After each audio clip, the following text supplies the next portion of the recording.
যারা বিএডে থার্ড সেমিস্টারে উঠেছো তাদের জন্য এই ভিডিওটা। তাদেরকে লার্নিং ডিজাইনের জন্য খাতা লিখতে হয়। কিভাবে খাতা লিখতে হবে না লিখতে হবে তার জন্য আমি ধারাবাহিকভাবে ভিডিও দিয়ে যাচ্ছি। আজকের বিষয় হলো ইতিহাস। প্রথমে লিখতে হবে বিদ্যালয়ের নাম, তারপর শ্রেণী বিভাগ, দশম শ্রেণী, সময় হচ্ছে 40 মিনিট, তারিখ যে তারিখে তুমি পড়াচ্ছ, শিক্ষকের নাম বা শিক্ষিকার নাম। বিষয় হলো ইতিহাস। পাঠ একক হলো চিন্তা ও উদ্যোগ, বৈশিষ্ট্য পর্যালোচনা। উপএককের মধ্যে থাকছে বাংলায় বিজ্ঞান ও কারিগরি শিক্ষার বিকাশ।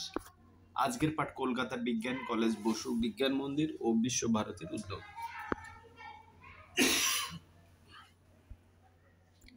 তারপর লিখতে হয় প্রত্যাশিত শিক্ষণ সামর্থ্য।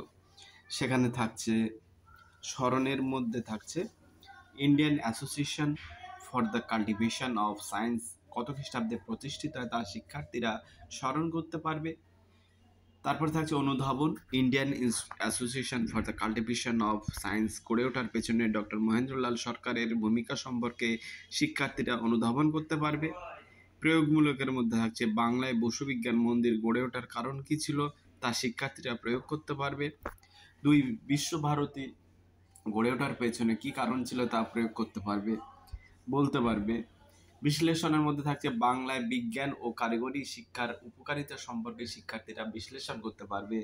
তারপর থাকছে মূল্যায়ন, বাংলায় বিজ্ঞান ও কারিগরি শিক্ষার পরিণতি সম্পর্কে শিক্ষার্থীরা মূল্যায়ন করতে পারবে। সৃজনের মধ্যে থাকছে বাংলায় বিজ্ঞান ও কারিগরি শিক্ষার সঙ্গে অন্য কোন বিজ্ঞান প্রতিষ্ঠানের তুলনা শিক্ষার্থীরা করতে পারবে। তারপর লিখতে হবে পাঠ পরিপ্রেক্ষিতে শিক্ষার্থীদের অবস্থান। মনোযোগ সৃষ্টিতে থাকছে বাংলায় বিজ্ঞান ও কারিগরি শিক্ষার বিকাশে 2 জন বিখ্যাত ব্যক্তির নাম শিক্ষার্থীরা বলতে পারবে। প্রেরণা সৃষ্টির মধ্যে থাকছে কার অনুপ্রেরণায় বিশ্বভারতী গড়ে উঠেছিল তা শিক্ষার্থীরা বলতে পারবে। পূর্বজ্ঞান সন্ধানের মধ্যে থাকবে Indian association for the cultivation of science কবে পরিপূর্ণতা লাভ করেছিল তা শিক্ষার্থীরা বলতে পারবে। পাঠ সংযোগের মধ্যে থাকছে পশু বিজ্ঞান মন্দির কোথায় কোথায় প্রভাব বিস্তার করেছিল তা শিক্ষার্থীরা বলতে পারবে। শিখন প্রতিভা নির্ধারণ মধ্যে থাকছে সাধারণের মধ্যে চক, ডাস্টার, ব্ল্যাকবোর্ড, টেবিল, বই, খাতা ইত্যাদি।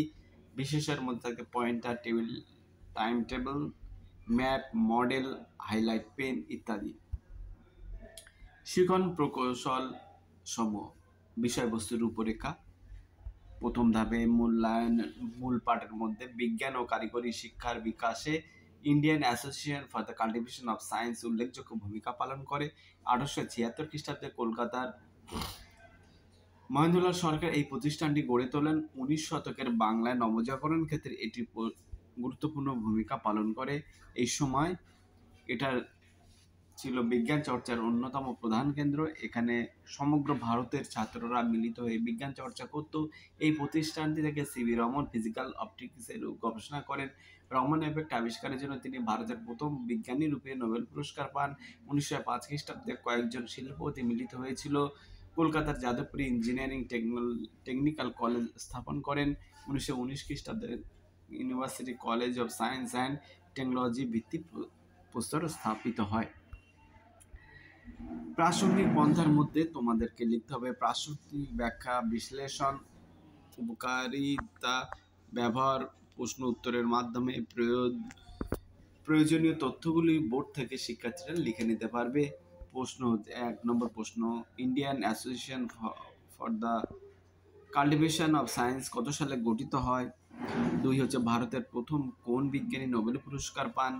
3 যাদবপুরে ইঞ্জিনিয়ারিং টেকনিক্যাল কলেজ কত সালে স্থাপিত হয়? এরকমভাবে তোমাদের খাতা লিখতে হবে।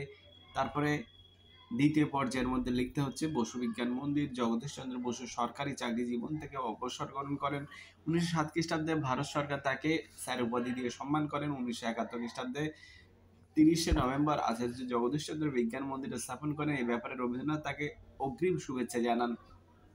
তার এই প্রতিষ্ঠানটির প্রতিষ্ঠা করতে বহু কষ্টে অর্থ অর্জন করতে হয়েছিল। এছাড়া ভারত সরকার তাকে এই মন্দিরের জন্য বছরে 1 লক্ষ টাকা মঞ্জুর করেন। তিনি এই গবেষণা গড়ে প্রমাণ করেছিলেন উদ্ভিদের ও প্রাণীদের মতো প্রাণ আছে, এটি তিনি হাতে কলমে প্রমাণ করেছিলেন 1928 খ্রিস্টাব্দের 30 নভেম্বর পাশ্চাত্য বিজ্ঞানীদের প্রতিনিধি রূপে ভিয়েনা বিশ্ববিদ্যালয়ে হ্যান্স মলিস বসু বিজ্ঞান মন্দিরে উপস্থাপিত হয়ে একে পাশ্চাত্য ও প্রাচ্যের মিলন রূপে গড়ে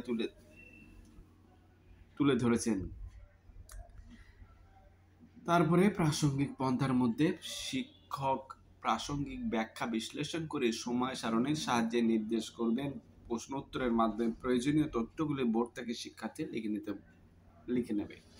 1 নম্বর, কোন বিজ্ঞানী ভারত সরকার তাকে স্যার উপাধি ভূষিত করেন? 2, বিজ্ঞান বসু মন্দির কত সালে কে স্থাপন করেন? উদ্ভিদের ও প্রাণীদের মধ্যে প্রাণ আছে কথা প্রথম কে বলেন? মূল্যায়নের রূপরেখার মধ্যে স্মরণ Indian association for the cultivation of science কত সালে প্রতিষ্ঠিত হয়? অনুধাবন Indian association for the cultivation of science গড়ে ওঠার পেছনে ডক্টর মহেন্দ্রলাল সরকারের ভূমিকা আলোচনা করো। প্রয়োগের মধ্যে থাকে বিশ্বভারতী গড়ে ওঠার কারণ কি ছিল? বাংলায় বসু বিজ্ঞান মন্দির গড়ে ওঠার কারণ কি ছিল? বিশ্লেষণের মধ্যে থাকছে বাংলায় বিজ্ঞান ও কারিগরি শিক্ষার উপকারিতা সম্পর্কে আলোচনা করো। মূল্যায়নের মধ্যে বাংলায় বিজ্ঞান ও কারিগরি শিক্ষার পরিণাম সম্পর্কে মূল্যায়ন করো। সৃজন বাংলা বিজ্ঞান ও কারিগরি শিক্ষার সঙ্গে অন্য কোন বিজ্ঞানের তুলনা করো। তারপর তোমাদেরকে লিখতে হবে দুর্বলতা নির্ণয়, সংশোধনী পাঠ কিছু লিখবে, আমরা স্বীকৃত করো লাস্টে। এইভাবে তোমাদের লার্নিং ডিজাইনের খাতাটা লিখতে হবে। এরকম আরও তোমাদেরকে স্যাম্পল দেওয়া হবে, তোমরা নিজেদের মতো লিখবে। এটাই যে লিখতে হবে তার কোনো মানে নেই। এছাড়া তোমরা যদি কোনো সমস্যা থাকে কমেন্ট বক্সে জানাবে, এবং এই ভিডিওটার যে পিডিএফ সেই পিডিএফ ফর্মটা তোমরা ডেসক্রিপশন বক্সে পেয়ে যাবে।